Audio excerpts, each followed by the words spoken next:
গুরু গৌরাঙ্গ গন্ধর্বা গোবিন্দে গণৈশ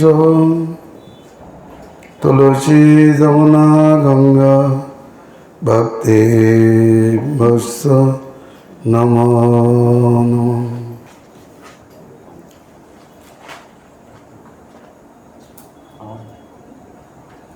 নারায়ণং নমস্কৃত্য নরং চৈব নরোত্তমং দেবীং সরস্বতীং ব্যাসং ততো জয়মুদীরয়ে। শ্রীমান রাষ্ট্রসারম্ভে বংশী বটতটস্থিত কর্ষণ বেণু শনৈ গোপী গোপীনাথ শ্রেয়স্তু নঃ। রসেশ্বর নমস্তুভ্যং রসেশ্বরী নমস্তুতে। যুবয়োর্চরণাম্ভোজে রতিষ্যদ অনপায়িনী।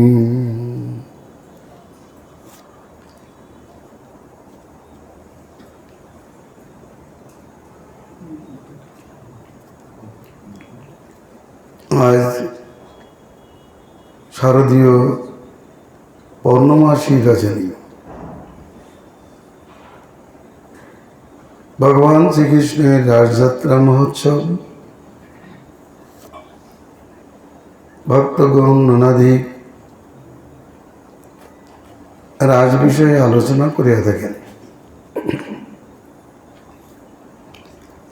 ষষ্ঠধাম কীর্তনে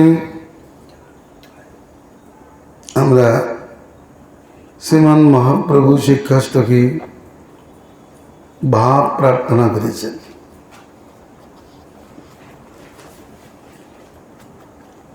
প্রথম শ্লোকে নামের মহিমা গান করেছেন, দ্বিতীয় শ্লোকেও নামের সর্বশক্তিমত্ব সার্বজনীনত্ব সর্বকালিকত্ব গান করেছেন, কিন্তু দুর্দৈব লক্ষণ প্রকাশ করেছেন। দুর্দৈব নিবারণের জন্য উপযুক্ত ভজন পদ্ধতি উপদেশ করেছেন তৃতীয় শ্লোকে। চতুর্থ শ্লোকে অনর্থ নিবৃত্তি নিষ্ঠা রুচি লক্ষণ প্রকাশ করিয়াছেন নজনং শ্লোকে। পঞ্চম শ্লোকে চরণে স্থিতি প্রার্থনা করিয়াছেন, অর্থাৎ ওই নন্দ তনুজ শ্লোকে নিজেকে সংসারী জ্ঞান করে কৃষ্ণের চরণে স্থান প্রার্থনা করেছেন, সেখানে আসক্তি লক্ষণ প্রকাশ করেছেন। ষষ্ঠ শ্লোকে ভাব প্রার্থনা করেছেন, ভাবের মধ্যে অশ্রু পুলক গদগদাদি প্রার্থনা করিলেও অনুলক্ষণে অন্যান্য ভাবও জানিতে হইবে। তো ষষ্ঠ শ্লোকে সাধকভাবে এক অর্থ হয়, আর যেহেতু মহাপ্রভু রাধাভাবে ভাবিত হইয়া শিক্ষাষ্টক গান করেছেন, সেই জন্য ওই শ্লোকে রাধাভাবও আলোচ্য। সাধকভাবে প্রার্থনা, ভক্তি প্রার্থনার পর ভাব বা রতি প্রার্থনা সঙ্গত, কারণ রতি বিনা কেবল ভক্তি ভগবানের প্রীতিকর নহে। প্রেমের প্রথম অবস্থা ভাব নাম তার স্বল্পমাত্র শ্বেতকম্ব পুলকাশ্রাদি প্রকাশ পায়। অনর্থযুক্ত নাম ভগবানের প্রিয় নয়।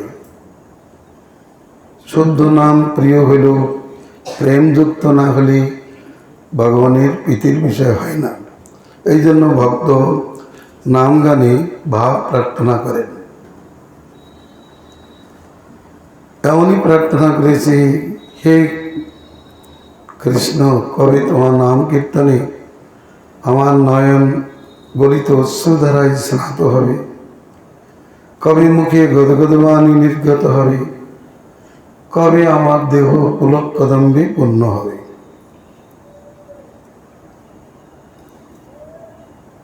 এরূপ একটি প্রার্থনা রূপ গোস্বামী পাদ করিয়াছেন। কদাহং যমুনা তীরে নমানি তব কীর্তয়ান উদ্বাষ্প পুণ্ডরীকাক্ষ রসস্বামী তাণ্ডবম। হে পুণ্ডরীকাক্ষ, কবে যমুনা তীরে তোমার নাম কীর্তনে আমি বাষ্পকণ্ঠ হব এবং নৃত্য করিব। এত সাধকভাবে এ প্রার্থনা সঙ্গত হল। সিদ্ধগণও অনুরাগ ভরে এইরূপ প্রার্থনা করেন। বিশেষত শ্রীমতী রাধারানীও অনুরাগ ভরে তিনি ভাব প্রার্থনা করেন, প্রেম প্রার্থনা করেন।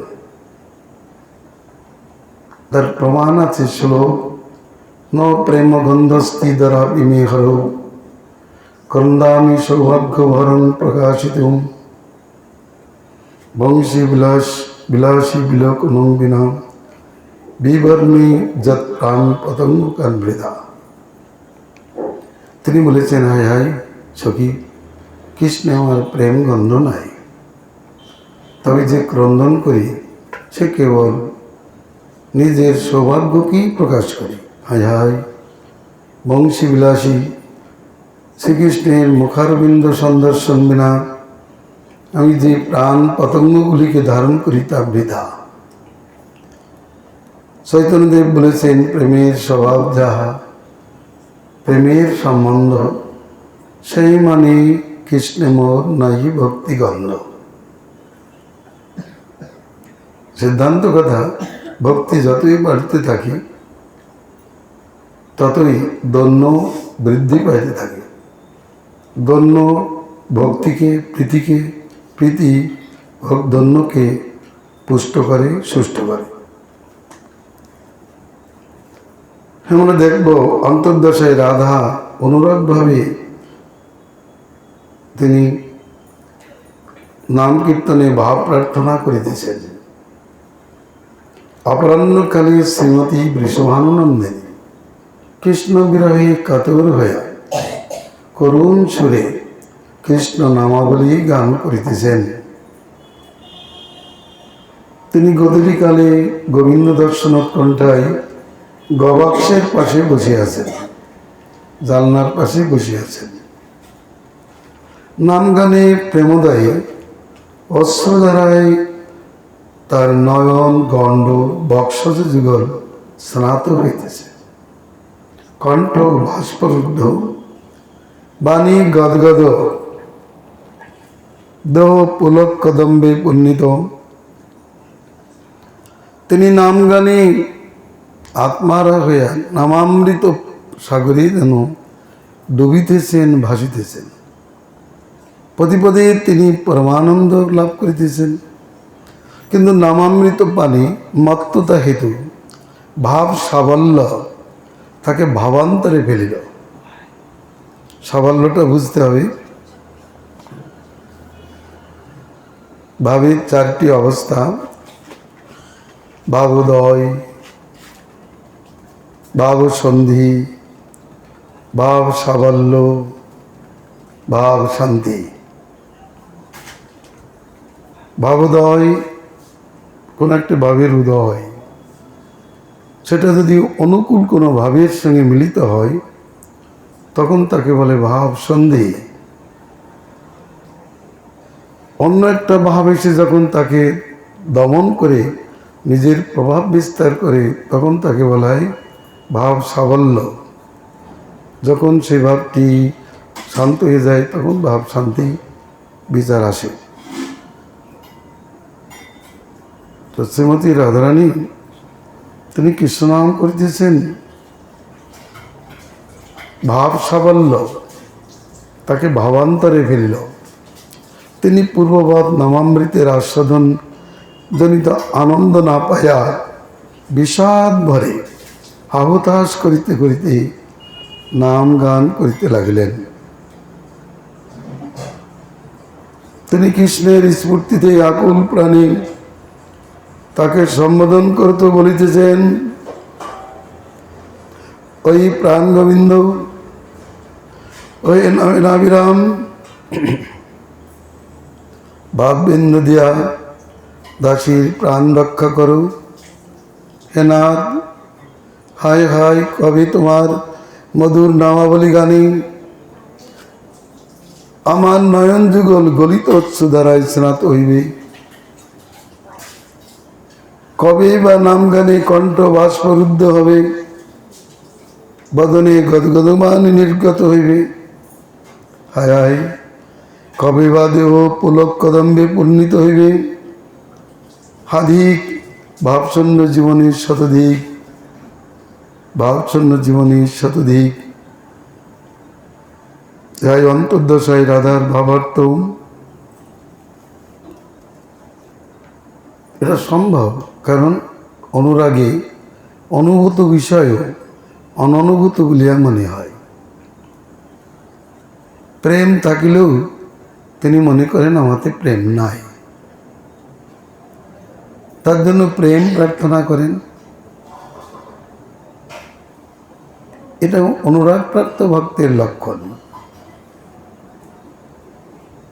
এই জন্য শ্রীমতী রাধিকার ভাব এই শ্লোকে রাধা ভাব এইরূপে আলোচিত হল। নাম গানে প্রেমোদয় হয়, প্রেমোদয় হইলে দন্য বৃদ্ধি পায়। প্রেম যখন অনুরাগ দশা প্রাপ্ত হয় তখন অনুভূত বিষয়ও অননুভূত বলে মনে হয়। আবার তখনই প্রেম বৈচিত্র্য দশার উদয় হয়। প্রেম বৈচিত্র্য দশাটি এমনই, প্রিয় সন্নিকর্ষে থাকা সত্ত্বেও প্রিয় নাই বলিয়া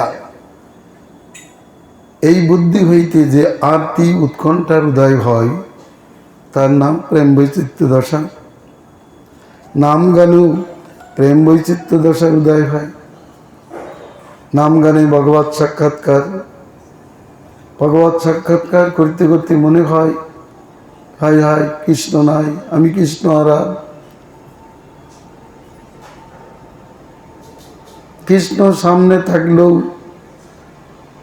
কৃষ্ণের কোলে থাকলেও তিনি কৃষ্ণ বলে কাঁদতে থাকেন। কেবল এই দশা যে রাধার হয় এমনটি নয়, কৃষ্ণেরও হয়। কৃষ্ণ যখন অনুরাগ দশা প্রাপ্ত হন তখনও তিনি রাধার কোলে থেকে, রাধার বক্ষস্থলে থেকেও তার জন্য হাহুতাশ করে কাঁদতে থাকেন। ভক্তির অভিলাষ বর্ধিত হয়। রাধা মহাভাবময়ী, ভাবই তার ভূষণ, তথাপি ভাব প্রার্থনা আশ্চর্যের বিষয়। আবার আশ্চর্যের বিষয়ও নয়, সর্বদাই তিনি ভাবাকুলা হইলেও তৎকালে নাম গানে সবিষ্ট ভাব প্রার্থনা অনুরাগ ব্যঞ্জিকা। যদি কেউ প্রশ্ন করেন যে যিনি মহাভাব স্বরূপা তার আবার ভাব প্রার্থনা কেন? মহাধনী কি ধন প্রার্থনা করেন? করেন না, আবার করেন কখন? যে ধনটি তার কাছে নাই সেটি প্রাপ্তির জন্য প্রার্থনা করেন। কিন্তু শ্রীমতী রাধারানীর তো ভাবের অভাব নাই, তথাপি তিনি ভাব প্রার্থনা করেন কেন? মানে এটা অনুরাগেরই লক্ষণ, অনুরাগের স্বভাব। আগেই বলেছি, প্রেমের স্বভাব যাহা, প্রেমের সম্বন্ধ সেই মানে কৃষ্ণ মোর নাহি ভক্তিগন্ধ।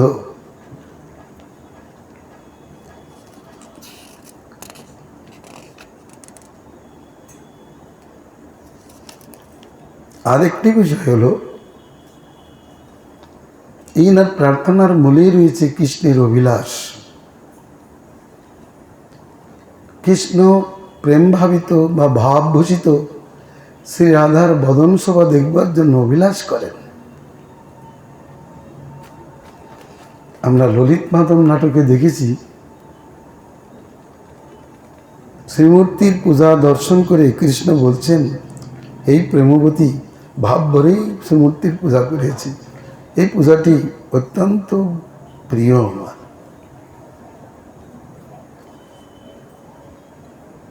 যেমন রুক্মিণীর প্রতি বলেছেন, হে প্রিয়ে, তুমি মান ভরে মুখখানা কালো রাঙা করলে, আর মুখের বচন শুনবার জন্য আমি এমনটি বলেছি। তেমনি শ্রীমতী রাধারানীর যে ভাব বিহল বদন শোভা দেখবার জন্য গোবিন্দের অভিপ্রায় প্রকাশিত হয়, ঠিক সেই অভিপ্রায়টা রাধাতে সঞ্চারিত হয়। রাধা তখন সেইভাবেই ভাবিত হয়ে যান, কারণ কৃষ্ণের যথেক ইচ্ছা রাধাতেই রহে। অতএব ভাবুকের ভাব প্রার্থনা অন্যায্য নহে। আত্মেন্দ্রিয় প্রীতিবাঞ্ছা না থাকায় কৃষ্ণেন্দ্রিয় প্রীতিবাঞ্ছাময়ী শ্রীমতী বৃষভানুনন্দিনী ভাবসাগরে নিরন্তর ডোবাডুবি করিলেও তিনি অনুরাগ করে কৃষ্ণের ভাবই প্রার্থনা করে, কারণ এটা প্রেমের স্বভাব।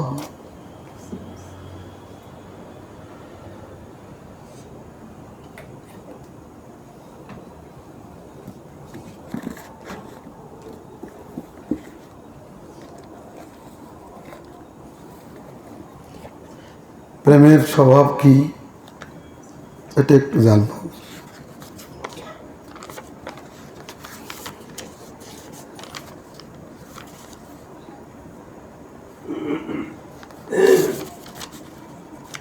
এখানে আছে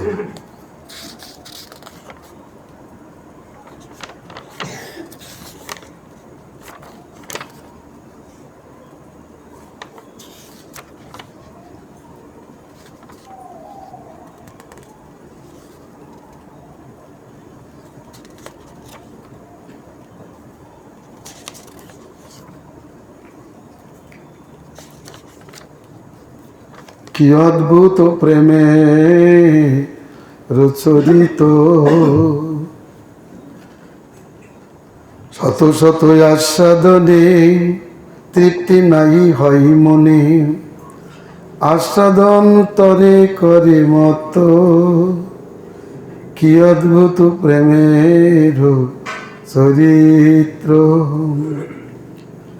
দেখিয়াও দর্শন আশা, শুনিয়াও শ্রুতি পিপাসা, পুনঃ পুনঃ বাড়ে নিরন্তর, কাছে থেকেও হাহুতাস, পেতে করে অভিলাষ, দুঃখ খেদ বাড়ে অনিবার। দেখিয়াও দর্শন আশা, যেমন বিদ্যাপতির পদে আছে, শ্রীমতী রাধারানী বলছেন, হে সখী কি কহছি অনুভব মই,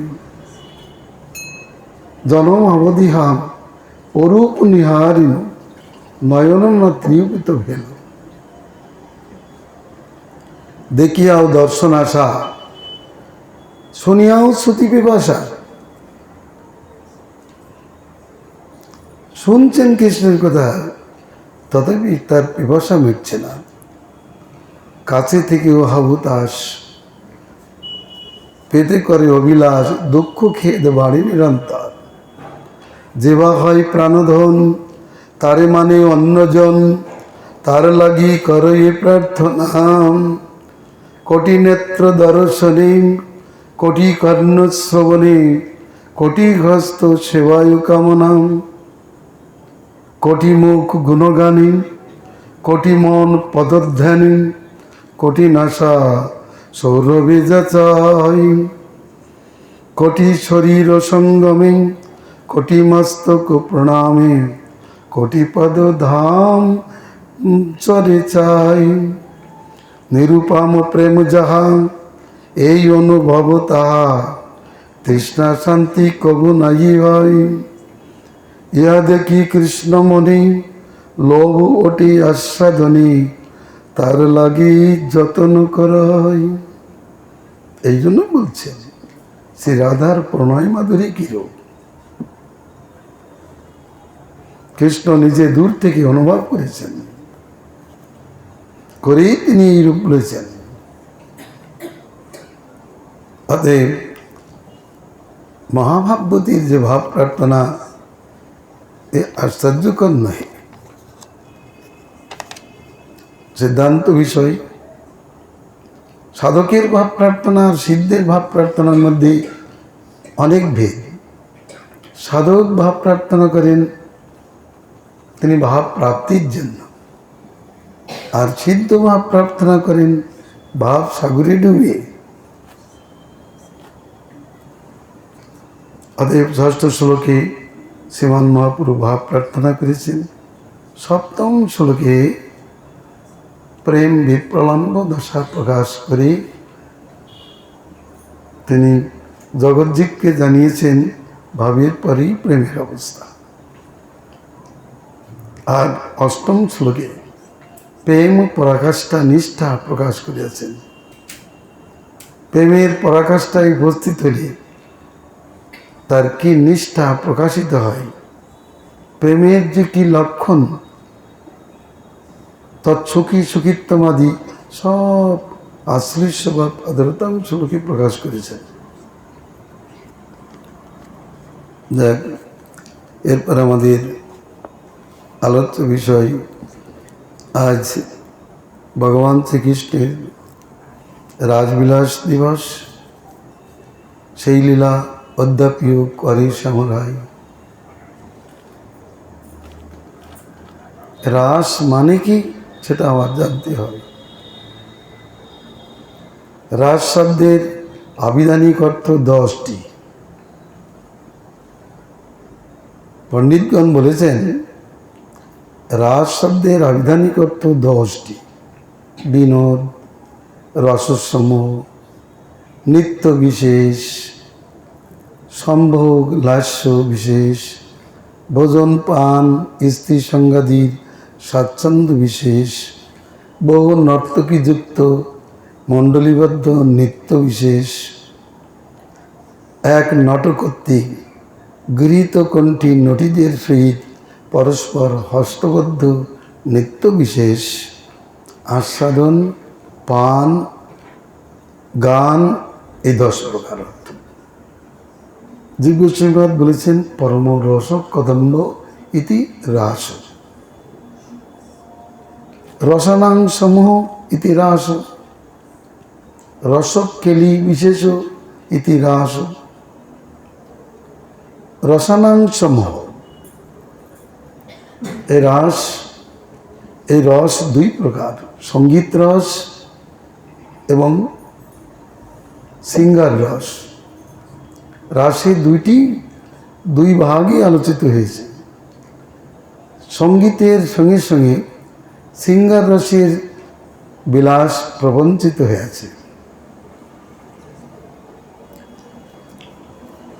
সঙ্গীতের 3টি ভেদ, নৃত্য, গীত, বাদিত্র। এই 3-এর আবার অনন্ত ভেদ, অনন্তর সিঙ্গার। সিঙ্গারের 2টো ভেদ, সম্ভোগ এবং বিপ্রলম্ব। সম্ভোগের 4টি লক্ষণ, 4টে ভেদ, সংকীর্ণ সম্ভোগ,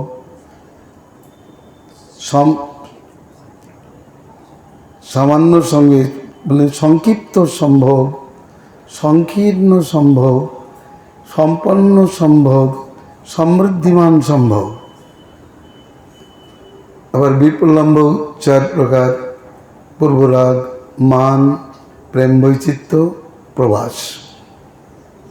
তার মধ্যে রাশি পূর্বরাগান্তে সংক্ষিপ্ত সম্ভোগ, মানের পর সংকীর্ণ সম্ভোগ এবং প্রবাসের পর সম্পন্ন সম্ভব শ্রীকৃষ্ণ আস্বাদন করিয়াছেন, আর সমৃদ্ধিমান সম্ভব আস্বাদন করবার জন্য তার দেশান্তরের প্রয়োজন।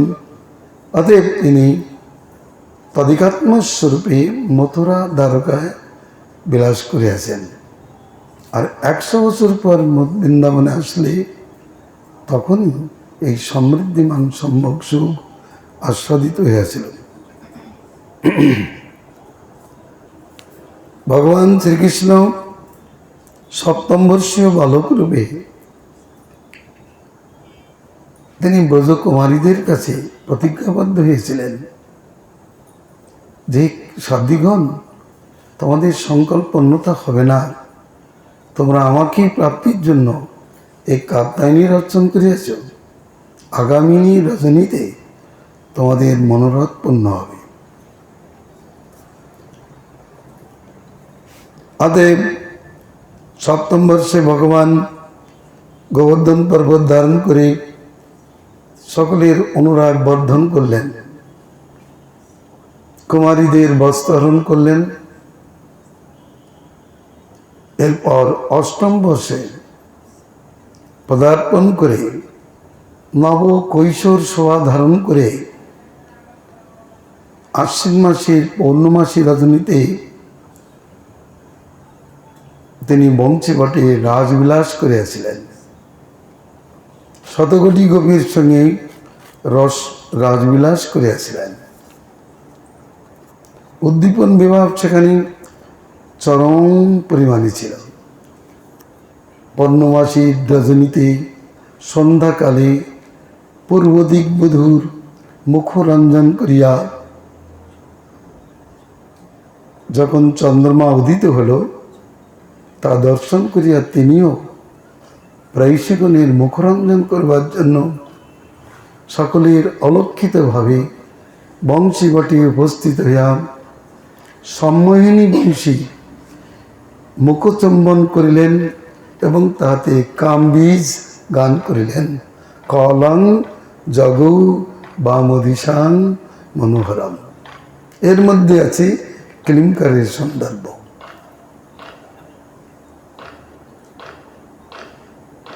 ভগবান পিতা রাত্রি শরদোৎপল্ল মল্লিকা বিক্ষরন্তম মনুষ্যক্রে যোগমায়ামুপাশ্রিত। শরৎকালীন মল্লিকা পুষ্প সুগন্ধে পরিপূর্ণ উদ্ভাসিত রজনী দর্শন করিয়া ভগবান অপি সম্ভাবনে অপি কামকার ক্রিয়াদিত চ। ভগবান ষড়ৈশ্বর্য বিলাসী পাব, সেই হরিও রাজ করবার জন্য মনোবাসনা ধারণ করিলেন এবং যোগমাকে আশ্রয় করিলেন। কারণ যোগমায়ের আশ্রয় বিনা এইভাবে দিয়ে দেন,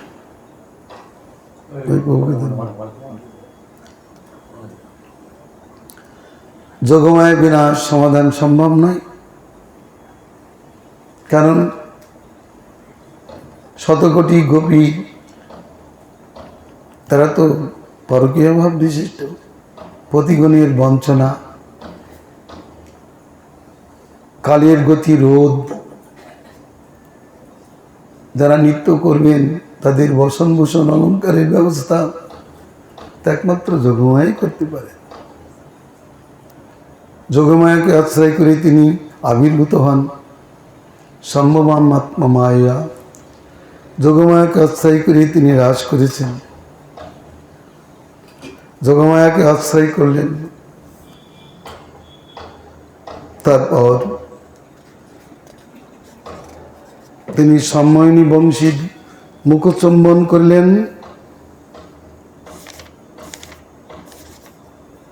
সেই বংশীনাথ শ্রবণ করিয়া পূর্বেই যাদের অন্তরে অনঙ্গ বীজ রোপিত হইয়াছিল,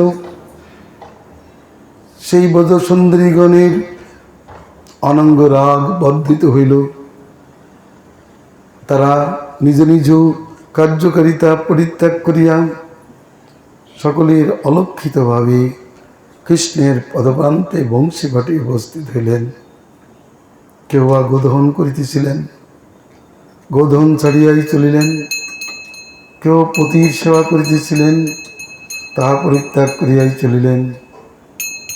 কেউ বা বালকাদির শুশ্রূষা করিতেছিলেন, তা ছাড়িয়াই চলিলেন।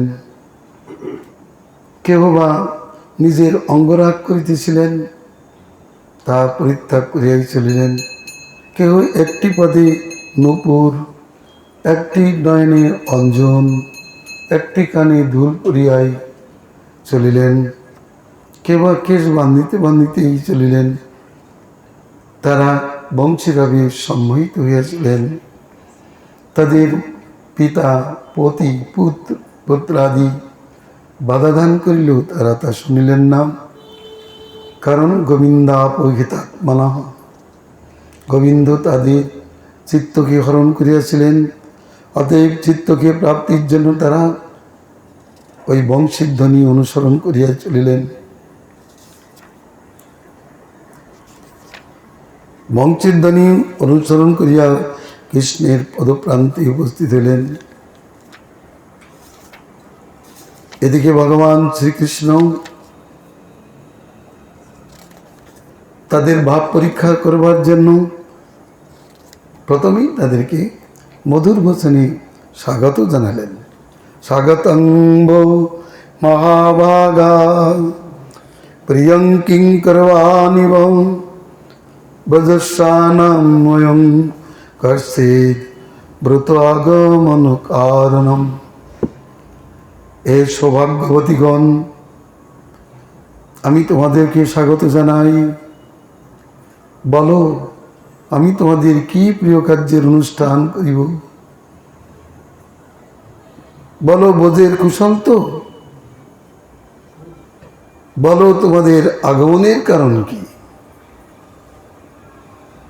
এই রজনী কিন্তু ঘোররূপা, ভয়ঙ্করী, আর ঘোররূপ সত্য, ঘোর সত্যযুক্ত প্রাণীগণ বিচরণ করিতেছে। অতএব তোমরা এখানে থেকো না, তোমরা গৃহে ফিরে যাও। তোমাদের পিতা, মাতা, বন্ধু, ভ্রাতা, পতিগণ না দেখিয়া তোমাদের অন্বেষণ করিতেছেন। তোমরা আমার কাছে থাকিয়া বন্ধুদের সাধ্য উৎপাদন করিও না। তোমরা নিজে কলঙ্কিতা ও আমাকে কলঙ্কিত করিও না। তোমরা কি বনসভা দেখিতে আসিয়াছ, না আমাকে দেখিতে আসিয়াছ? যদি বনসভা দেখিতে আসো অথবা আমাকে দেখিতে আসো, দর্শন হয়েছে, দেখা হয়েছে, তোমরা ফিরে যাও। তোমাদের বৎসাদিক রন্ধন করিতেছে। পতি সেবাই নারীর প্রধান ধর্ম। ভর্তা যদি দুশ্শীল, দুর্ভাগ্য, বৃদ্ধ, জড়, রোগী, নির্ধন হয়, তথাপি পরলোক লিপ্সবে নারী কখনো পতিকে পরিত্যাগ করিবে না। পক্ষে ঔপপত্য,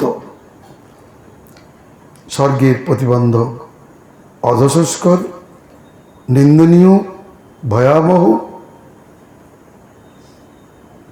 অতএব তোমরা আমার কাছে থাকিও না।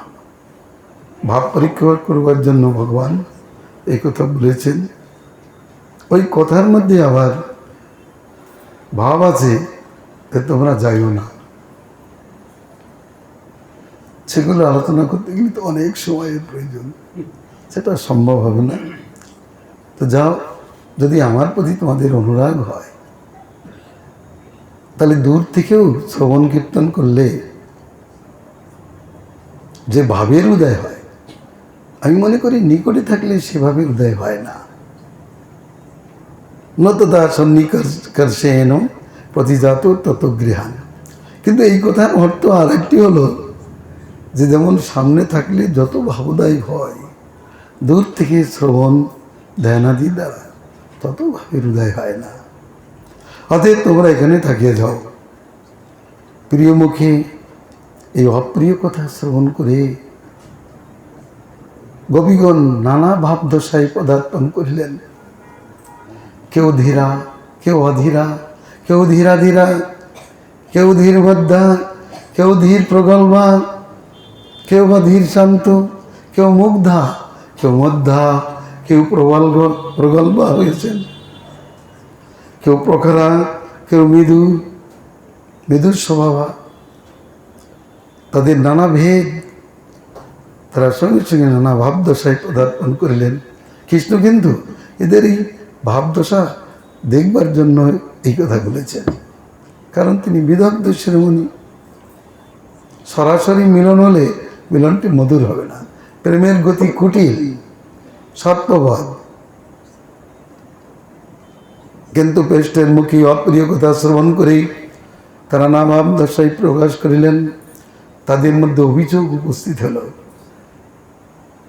কেউ ভূমি খনন করে নখ দ্বারা ভূমি খনন করতে লাগলেন, কেউ বা কর্ণক উন্নয়ন করতে লাগিলেন, কেউ বা বাহুমূল উত্তোলন করিতে লাগিলেন, কেউ চুল খুলিয়া বাঁধিতে লাগিলেন, কেউ বা গাছে পত্র সংযোগ করিতে লাগিলেন।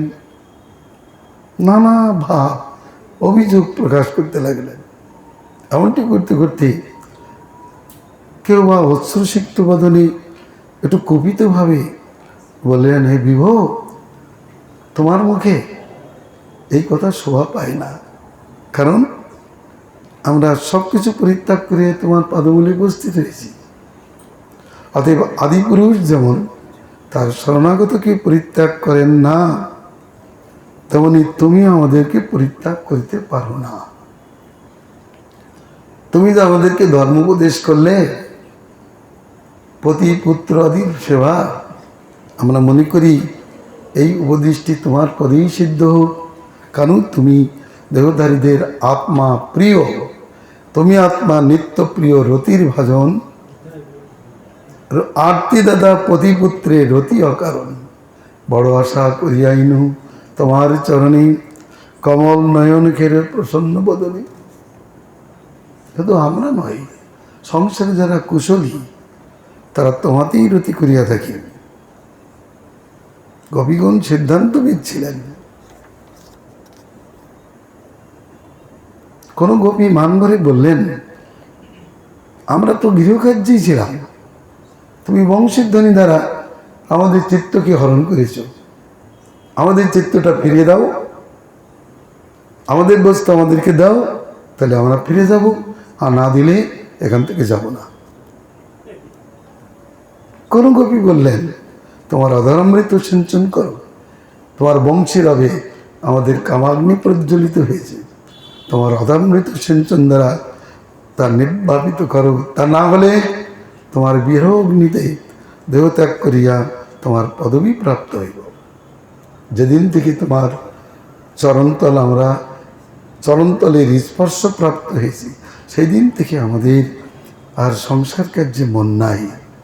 ও লক্ষ্মী দেবী যার সেবা করিয়া থাকি, তুলসী দেবী যার সেবা করিয়া থাকি, আমরাও আমাদের কেশবাস দ্বারা তোমার এই চরণ যুগল মার্জনা করিতে অভিলাষ করিয়াছি। অতএব তুমি আমাদের প্রতি প্রসন্ন হও। তোমার অলকাবৃত মুখমণ্ডল শোভা দর্শন করে, তোমার অবায়ত বাহুযুগ দর্শন করে, তোমার শ্রীসেবিত বক্ষস্থল দর্শন করে আমরা বিনামূল্যের দাসী হয়েছি। কোন প্রকার নায়িকা মান করে বললেন, হে নাগর, তুমি এখন ধর্মশিক্ষা দিচ্ছ, বলো এই জগতে তোমার বংশীধ্বনি শ্রবণ করে কোন সতী নারী এই পতিব্রতা ধর্ম হইতে বিচলিত না হয়? ওই দেখো, মানুষের কথা থাক, নারীর কথা থাক, বনের পশু পক্ষীগুলো পর্যন্ত তোমার বংশীধ্বনি শ্রবণ করে পুলকে পরিণত হয়ে ঘুরছে। নিশ্চয়ই ব্রতবাসীগণের আত্মীয়হরণের জন্য তোমার এই অবতার। তুমি আমাদের বক্ষস্থলীর চরণ ধরে আমাদের চিত্ততাপ নিবারণ করো। এইরূপ ভাষা শ্রবণ করে গোবিন্দ প্রসন্ন হয়ে তাদের হস্ত ধারণ করে বিহার করিতে আরম্ভ করিলেন। কিন্তু গোবিন্দের হস্তধারণ হস্তপ্রাপ্তির সঙ্গে সঙ্গে গোপীগণ অভিমানিনী ঘটিলেন। তারা পরস্পর বলিতে লাগিলেন, আমি সবচেয়ে সৌভাগ্যবতী অন্য নহে। আবার গোবিন্দের সমস্ত গোপীর প্রতি সমান ব্যবহার দর্শন করে রাধারানী মানিনী হয়ে গেলেন। তিনি বললেন, এখানে থাকা উচিত না, কারণ চণ্ডাল ব্রাহ্মণকে এক জায়গায় বসিয়ে খাওয়ায় যেখানে, সেখানে থাকা উচিত না। এ যেমন ব্রাহ্মণরা বলেন, চণ্ডালের সঙ্গে সমান পঙ্ক্তিতে বসতে হবে। শ্রীমতী রাধারানী মানের তাৎপর্য আছে। প্রথমত তিনি সংকীর্ণ সম্ভব দিয়েছেন, সম্পূর্ণ সংক্ষিপ্ত সম্ভব বিচার দিলেন। এবার তাকে মান মাধুর্য আস্বাদন করাবেন। কৃষ্ণ চাচ্ছেন আমি তার কাছ থেকে মান মাধুর্য আস্বাদন করব, কিন্তু মান করবেন যে, তার জন্য কৃষ্ণকে একটু শাট্ট আচরণ করতে হয়। ধীরললিত নায়ক যদি শাট্ট আচরণ না করেন, তাহলে বামা নায়িকা মানিনী হতে পারে না। তা গোবিন্দের কেমন আচরণ, সমান প্রতি সকলের প্রতি সমান ব্যবহার দেখে উনি মান করলেন, থাকবেন এখানে। রাজ ছেড়ে চললেন, গোবিন্দ তার অনুষ্ঠানে চললেন। তার জন্য বলছেন, তাসাং তৎসৌভাগমদং ভিক্ষমানং চকেশবম প্রসমায় প্রসাদায় তত্রৈবান্তরধীয়ত।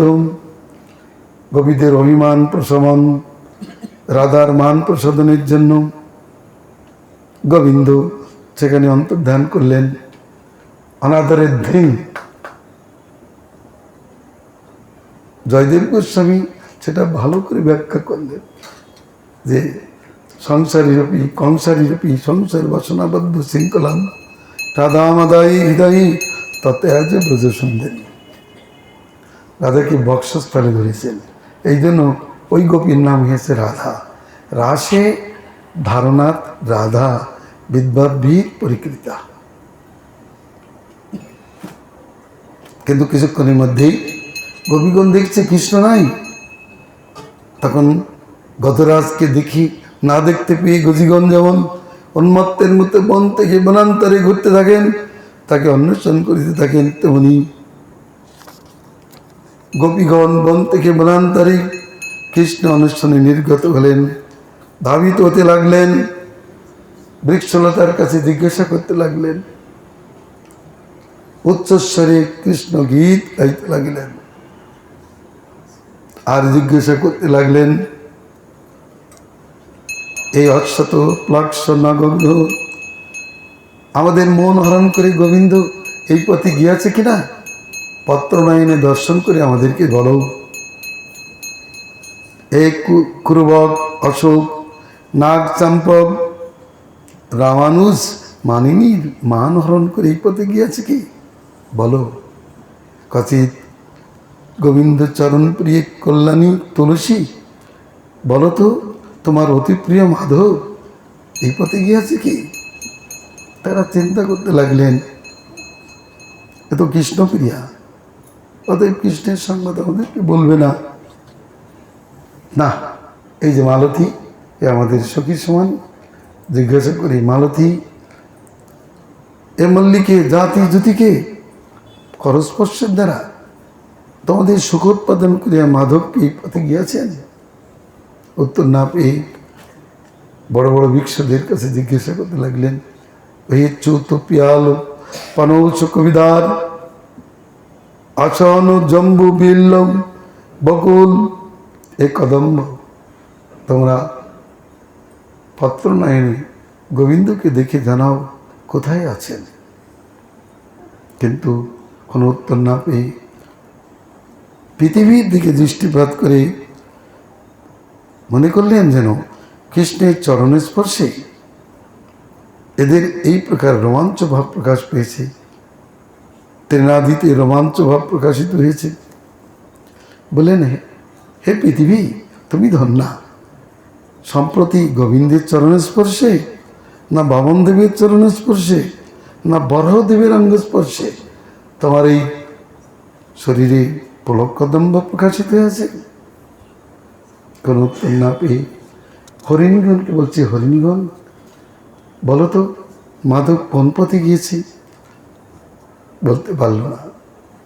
তাদের কাছে উত্তর না পেয়ে তারা রূঢ়ভাবে আরূঢ় হয়ে কৃষ্ণলীলার অনুকরণ করতে লাগলেন, অভিনয় করতে লাগলেন।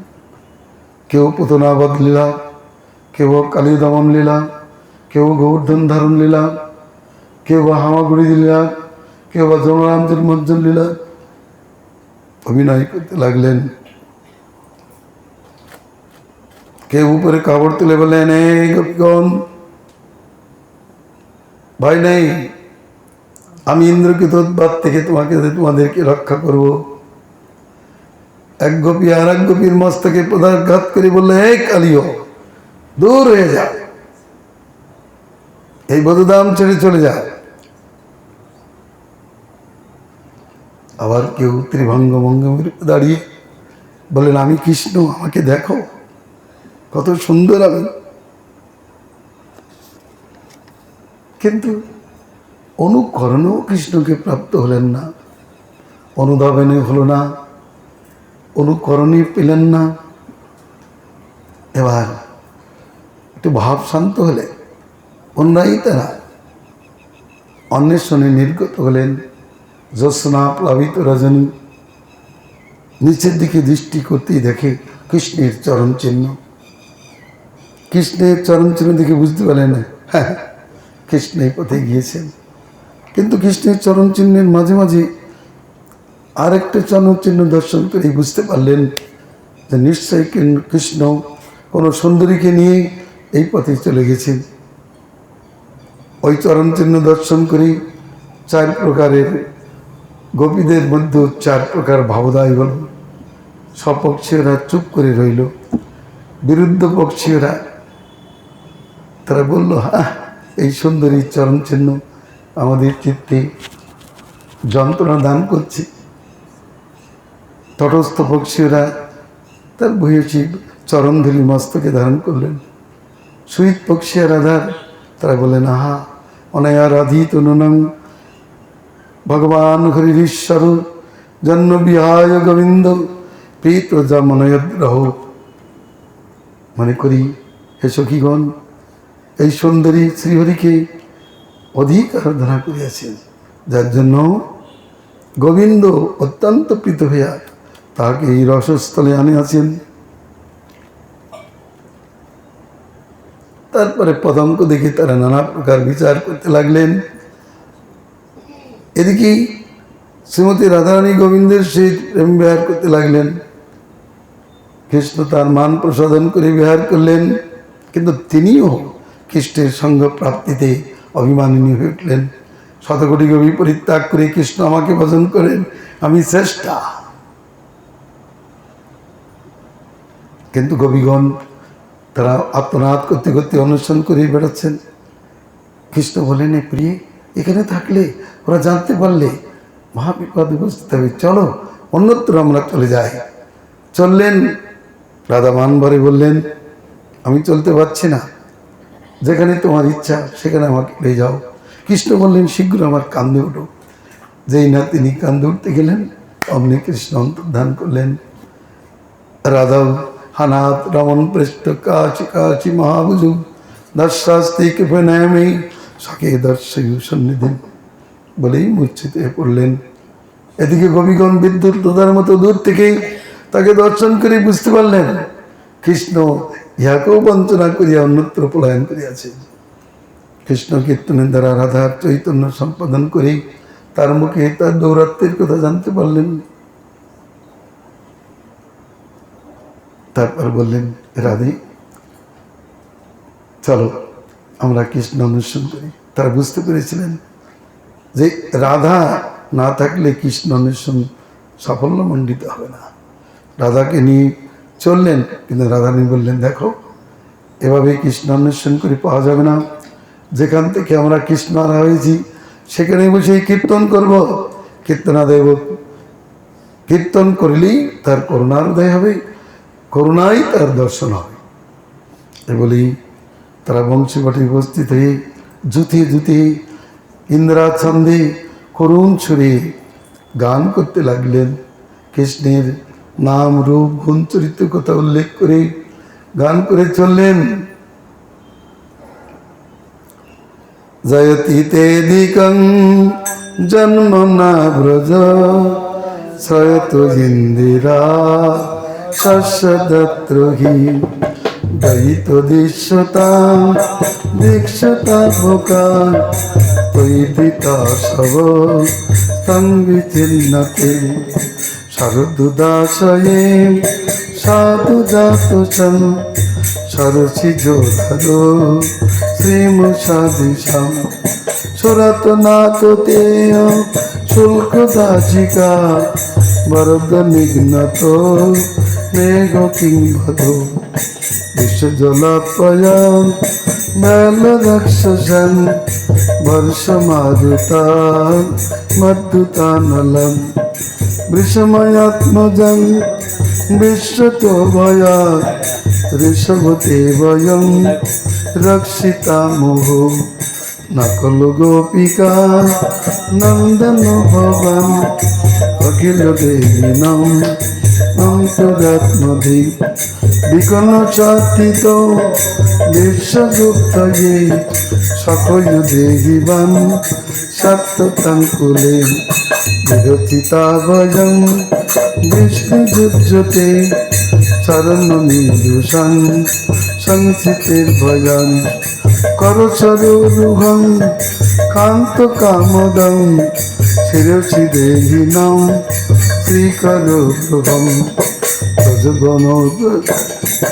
ব্রজজনার্তিহং বীরদোষিতং নিজজনস্ময় দংশনস্মৃতম বদসখী ভবন কিঙ্করিস্মন জলদুভাননং সারদর্শয়ং তমত দেহিনং পাপকর্ষণং তেন চলাতুজং শ্রীনিকেতনম ফণিফণার্পিতং তে পদম্বুজং কৃণকুচেষুণং কিন্দিকিচ্ছয়ং মধুরয়া গিরা বল্গবক্ষয়া বুধমনগ্রয়া পুষ্করেক্ষণম বিধি করি রিমা বীরমজ্জতি রাধরচিদনা পায়যোৎসনম তব কথামৃতম তপ্ত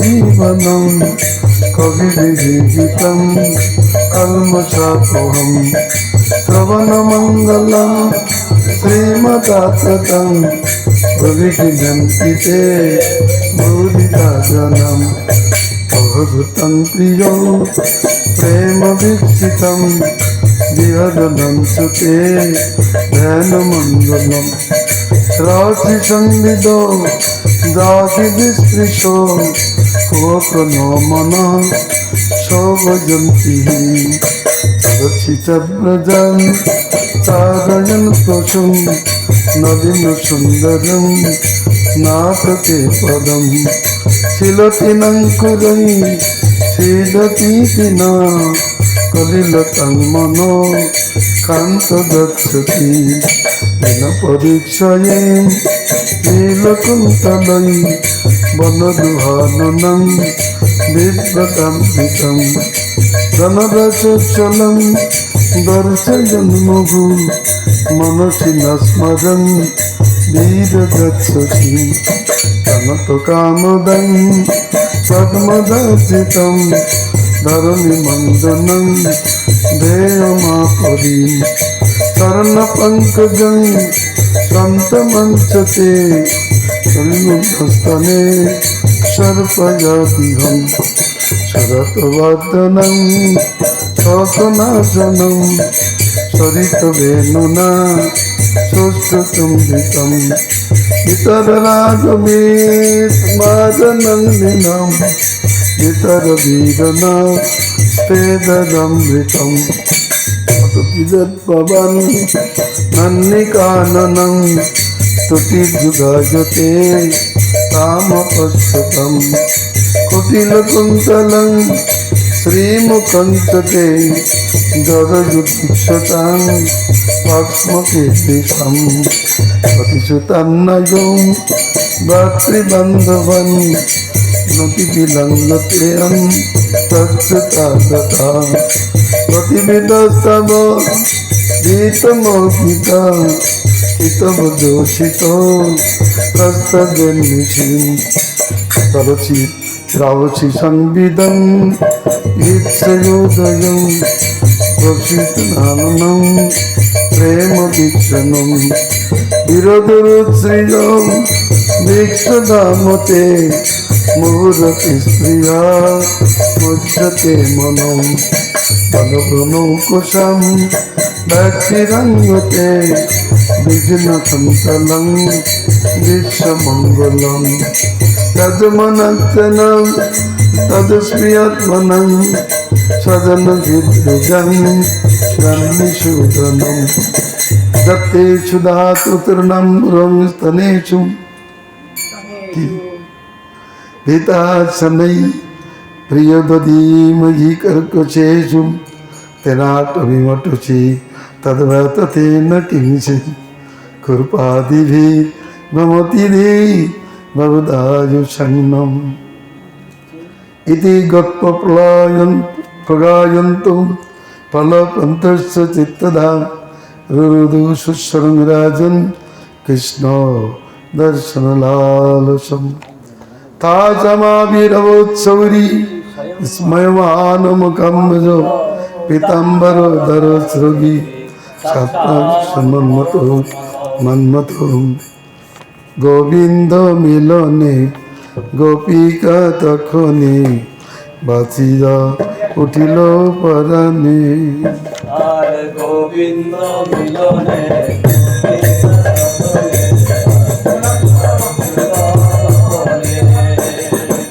আনন্দে মাতিয়া ভাবেতে সাজিয়া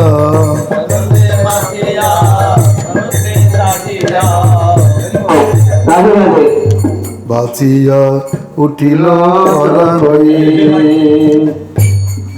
গোবিন্দ মিলনে গোপিকা তখনে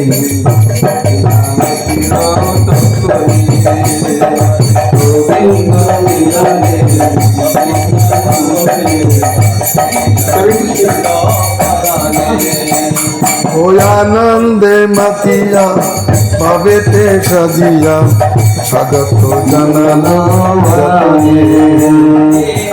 নন্দে মাতিয়া ভাবেতে সাজিয়া স্বাগত জানালো যতনে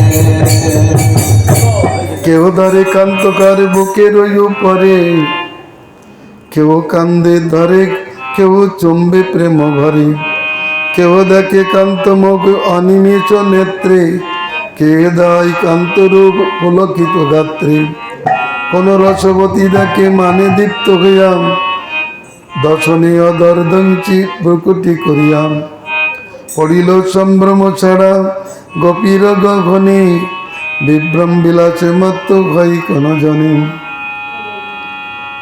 তারপর তারা গোবিন্দকে নিজদের কুচকুমকুম রঞ্জিত পুত্রীয় বসন বসবার জন্য দিয়ে তাদের প্রসাদ জিজ্ঞেস করলেন।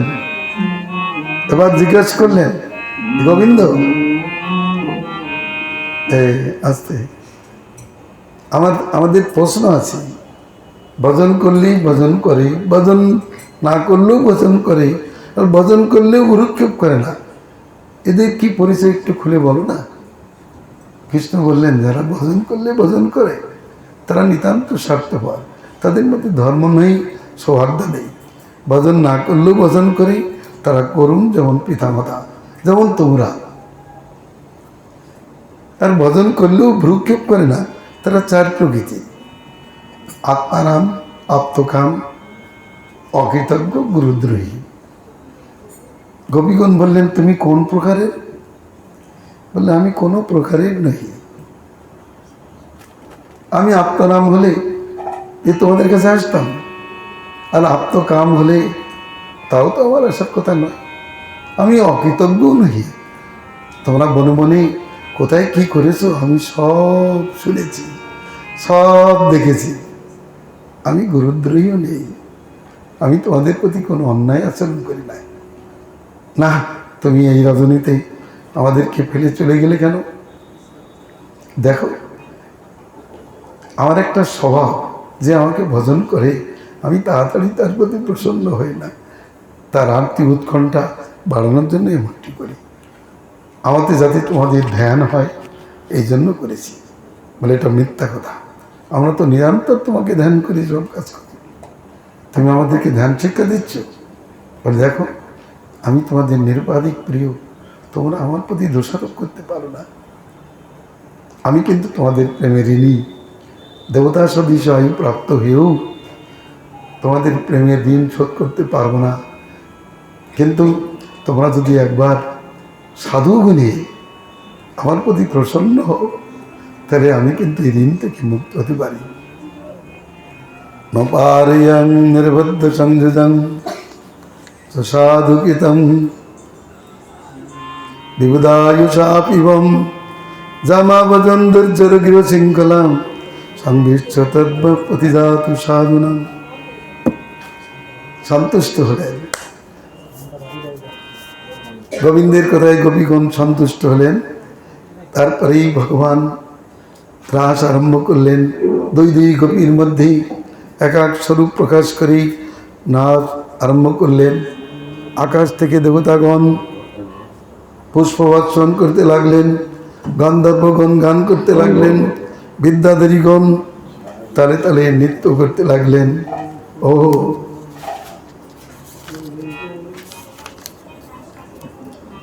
কাঞ্চন মণিগণ জননীর মাবল, কাঞ্চন মণিগণ জননীর মাবল, 78 পৃষ্ঠায়। কাঞ্চন মণিগণ জননীর মাবল, কাঞ্চন মণিগণ জননীর মাবল, রমণী মণ্ডল সাজ, রমণী মণ্ডল সাজ, মা যোগী মাঝ মহামদ কত সম, মা যোগী মাঝ মহামদ কত সম, শ্যামর নটবর রাজ,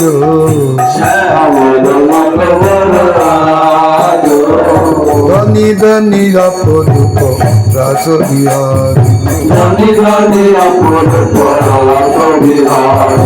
স্থির বিধুরী শনি চঞ্চল জলধর, রসবরি খয়ে ননি বার,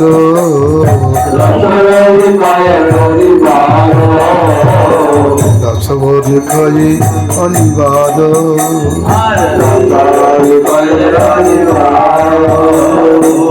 কত কত চান তিমির পদ বিলোচন, তিমির কত কত চাঁদে, কনকলতাই তমাল কত কত,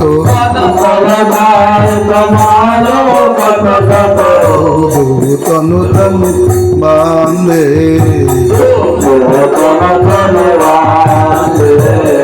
কত কত পদ্মিনী পঞ্চম গাবত, মধুকর ধরু শ্রুতিভা,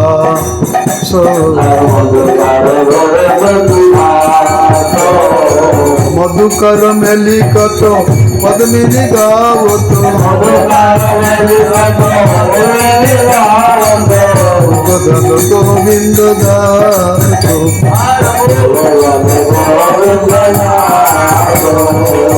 গদন গোবিন্দ দাস।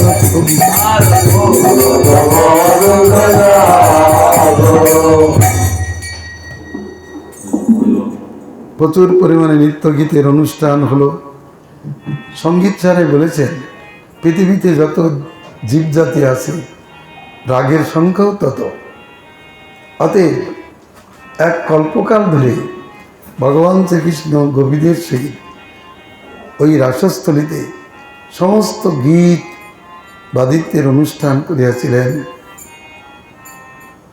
নৃত্য করতে করতে পরিশ্রান্ত হয়ে গজরাজ গজনীদের সহিত যেমন জল বিহার করে, শ্রী গোবিন্দ তেমনি প্রেয়সীগণকে নিয়ে যমুনার জলে বিহার করতে লাগলেন।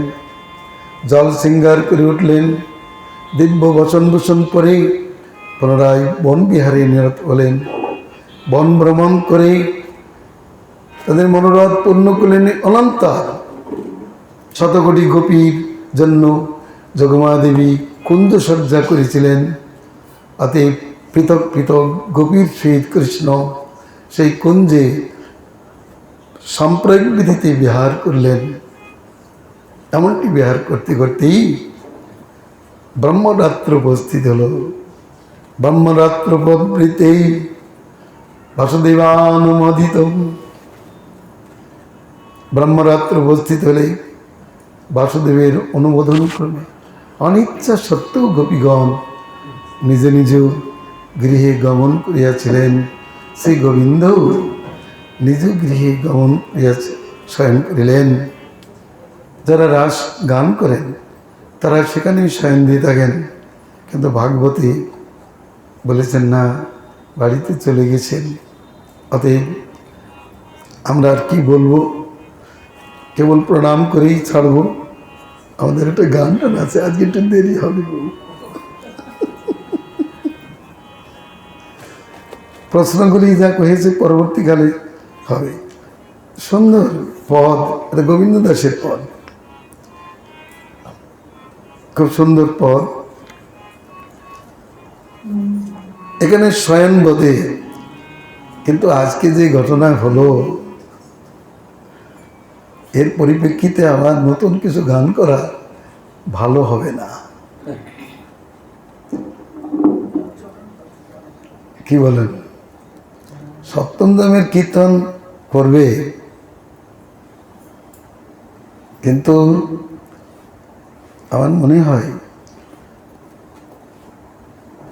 শেষে যে রাধারানী অভিসারের কথা, ওটা বলা ঠিক হবে না, কারণ আজকে তো অভিচার হয়েই গেছে, তাই না?